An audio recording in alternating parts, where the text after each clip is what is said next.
বন্ধুরা দেখতে পাচ্ছ আজকে এখন টিফিনে হবে ম্যাগি। চলো যথাপাট আমি ম্যাগিটা বানাই।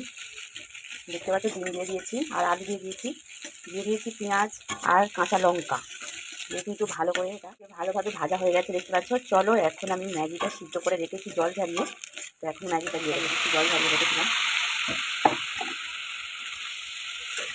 ম্যাগিটা দিয়ে দিয়েছিলাম হালকা লবণ দিয়ে, কিন্তু জলটা আমি ঝরিয়ে রেখেছি। তিনটে ম্যাগি নিয়ে নিয়েছিলাম আর মশলাটা দিয়ে দিচ্ছি এক প্যাকেট, কারণ ম্যাগি মশলাটা কিন্তু ভীষণ ক্ষতিকারক, তাই জন্য তোমরা যতটা পারো কম দেওয়ার চেষ্টা করো। আমি সবসময় ম্যাগিটা শুকনো খেতে ভালোবাসি, সেই জন্য আমি একটু শুকনো করে বানাই, চাউমিনের মতো।